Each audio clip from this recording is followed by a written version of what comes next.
Jack Beito. I'm 68 years old.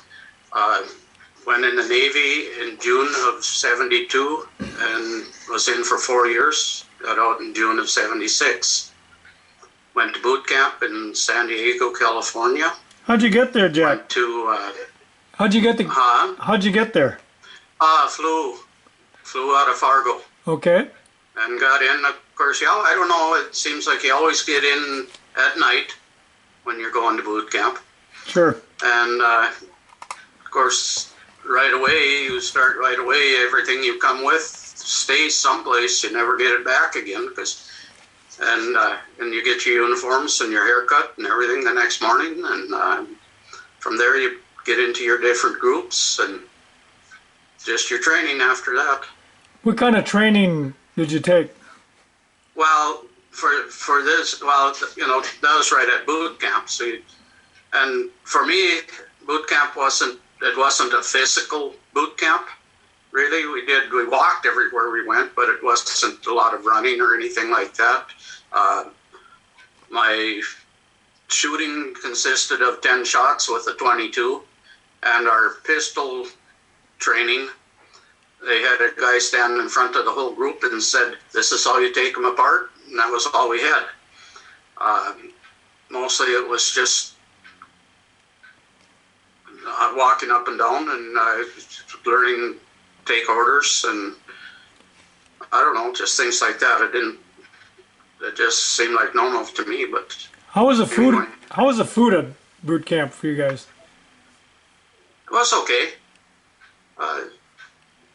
They serve a lot of people, so you're going to run into things that you don't like, and other people like it. We all got to spend our time at KP in boot camp, and that got to be really long days because you'd start like around 4 o'clock in the morning. But all in all, I guess it wasn't a bad experience.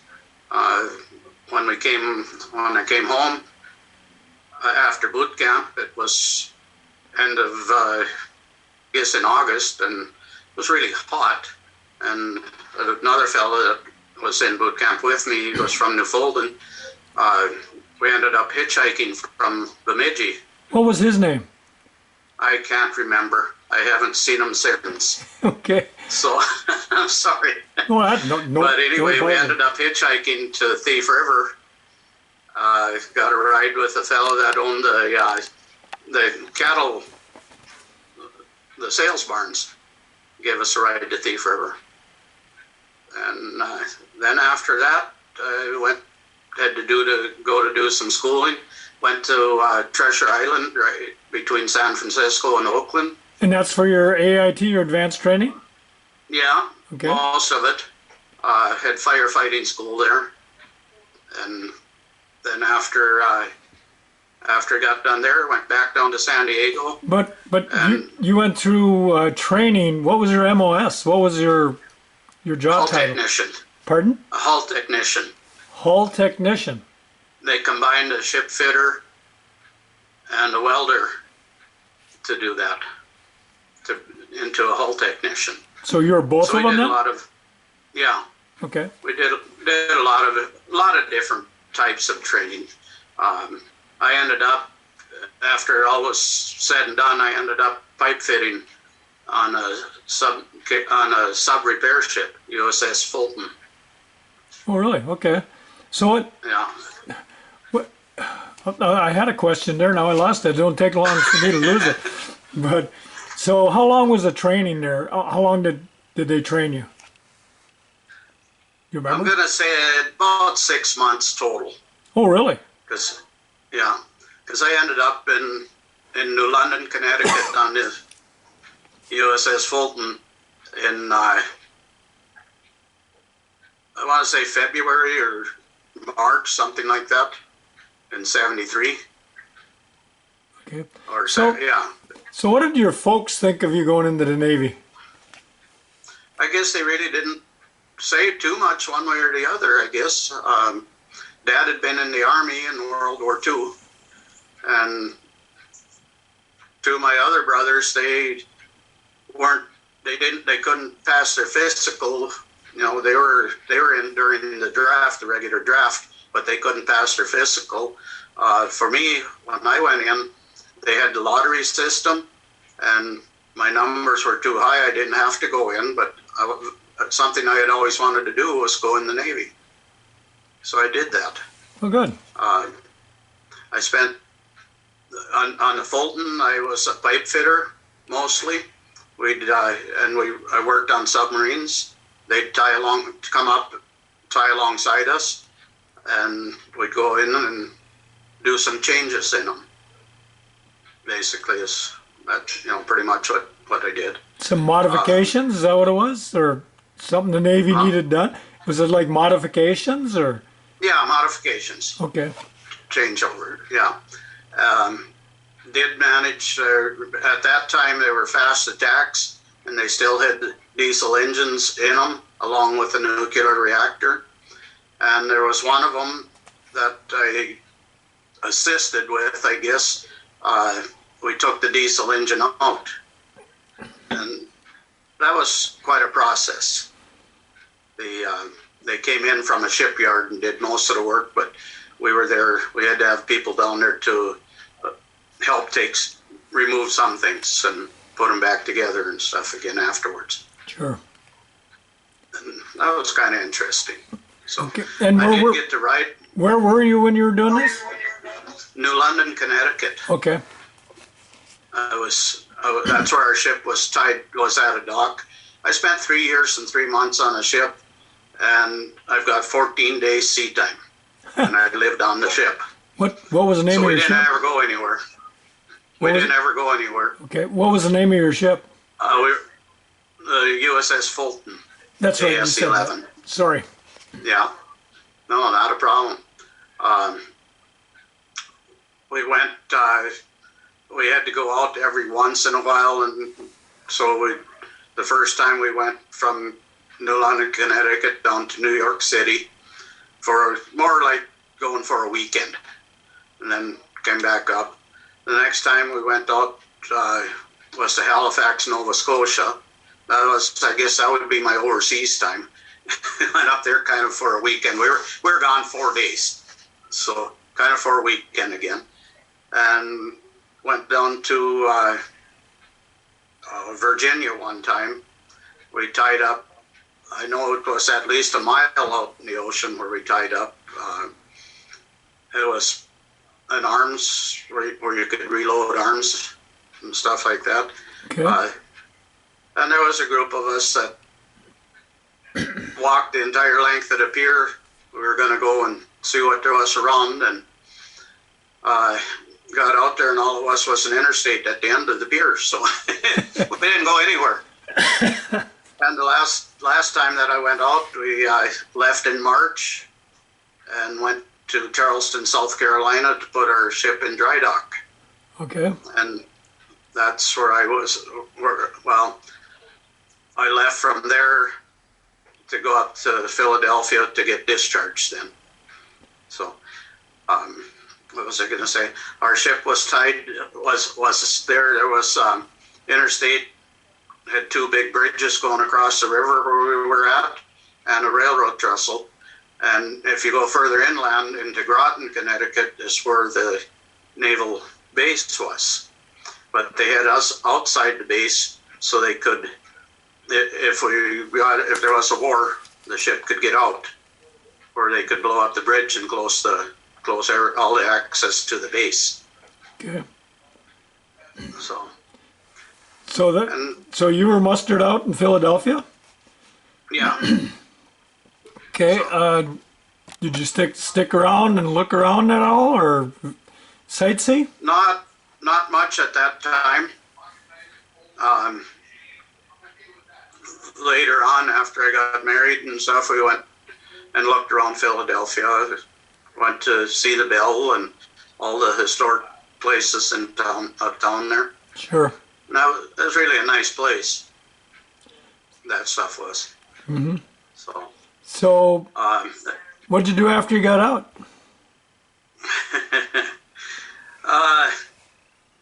I worked for plumbing places and did some pipe fitting, high pressure piping and things like that.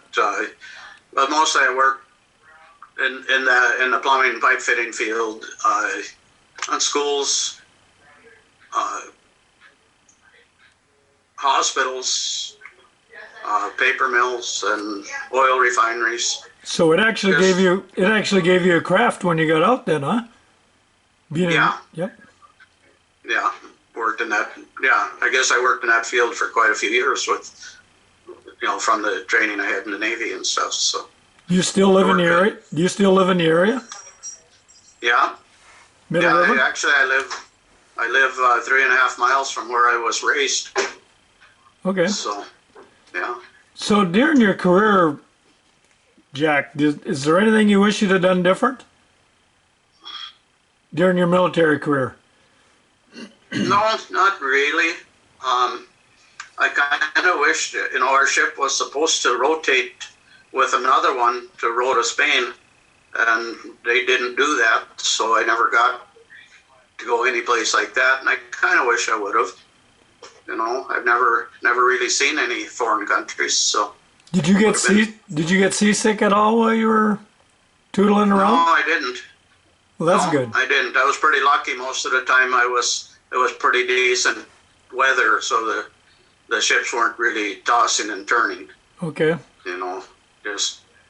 Actually it was pretty nice. When we went to Charleston, a lot of the married people got to take their families with them on the ship. Okay. So it was, kind of a cruise ship then. On that little trip. So how many sailors were on that ship? Do you remember? Right around 600. That many, huh? Wow. Yeah. So, we had a complete machine shop and weld shop and wood shop and anything you wanted on there they could make and get done for you. Okay. And of course you have to have your regular people to take care of the ship itself. So how was the food on the ship? That was always good there too. Seems like everybody in the Navy had good food. Well, I guess, we were tied up to the port, so we didn't have to worry about rations and stuff. And they were, and of course everybody got to work in the kitchens there too. When you first get on the ship, that's your first deal, Okay. no matter where you're going. Yeah. I got to work up in the chief's kitchen. So, then of course they had lunch, 8, 9 o'clock at night, whatever it was. They had to fix something for them at that time. And they got, in their kitchen, they bought their own, I understood, they bought some of their own food that they wanted to have. They had a little kitty that they put together, and they'd all chip in and order, get different stuff. So they ate a little better. Yeah. Yeah. But all in all, it was good. Okay. So your experience in the Navy was pretty good then? Yeah. Didn't bother me any. I enjoyed it. So you never... Had a little... Go ahead. Had a little sad time one time. A friend of mine, he'd gone home. He was from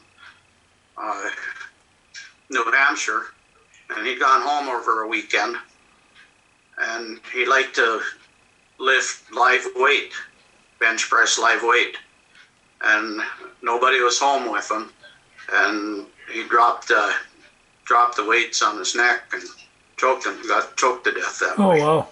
Yeah. So we, had a funeral for him and stuff, but it wasn't such a good memory. No. Do you keep in contact with any of the people you served with, or? Yeah, I keep in contact with one, and he's in Monk's Corner, South Carolina. It's right outside Charleston. So I got to be real good friends with him and his wife and 2 kids. Do you go visit there once in a while? I haven't been there to visit him. That's coming up now. My wife is retiring finally now about the first of the year, so maybe next year we can get out there and see him. You want to They get were out? here one time, 2-3 years ago. You want to get out there because Charleston's a real nice city. My niece lives there, and she gave us a tour of the place. Yep. Yeah. Yeah. Anything else? The naval base. Pardon? The naval base is close there now, so. Yeah. But it was pretty, and we were there in the right time of year, in March. You know, Yeah. It was still nice weather. Wasn't Still quite so humid. tolerable weather. Yep. Yeah. So. Anything else you want to add about your military career, Jack? No, when I was in the military is when I met my wife, a mutual friend of ours. We worked together. We just got to be good friends on the ship there too. And he's another one that I do keep in contact with, and he lives in New Jersey. And I went home with him one weekend and met some friends of his. And I ended up going back quite a few times the rest of that year, and then we got married in the fall of '76. So. Where's your wife from? Passaic, New Jersey is where she lived Okay. at that time. All right. Yeah. Yeah. Just outside New York City. Okay. What was your rank when you got out, Jack? I was E5. E5. So you Yeah, moved. second class. Okay. All right. Anything else you want to add? No, that should about do it. I did want to ask, like my dad, and there was 5 of them in his family that were in the service, and they were all in the Army. There was 4 of them that were in during World War II. One got in toward the end because he made it. He went to Japan. He got there shortly after the bombs had dropped, so the war was done. But the other 3 ended up. Dad was in Africa. One of my uncles was in the Philippines. I don't know where my other uncle had been, but they all ended up on the D-Day invasion. And then the younger 2 that had been in, or the younger one, he'd been in Korea. There's that much difference in their ages. So, Okay. Are any of them still alive? No. No, they're all gone. No, not anymore. Well, if you have any information on them, Jack, you can document it and send it to me, and I can scan it and make it part of this memorial. I sure would like to do that. Yep. Because the younger one of them that was in Korea, they did an interview with him with the Rosso paper at that time, and he really did. There was a lot of stuff we didn't know. Okay. That he put in there, and I could get you a copy of that. Yep. Anything you can get me on your uncles and your dad, and just kind of separate them, each story, and then we can scan it and put it in as documentation for this memorial. Okay. Okay. Yeah. Well, I sure appreciate everything you're doing for us. Appreciate your time. Thank you. The service. Thank you. So. And I want to thank you for doing this interview, Jack, and thank you for your service. Thanks. You're welcome. Thank you then.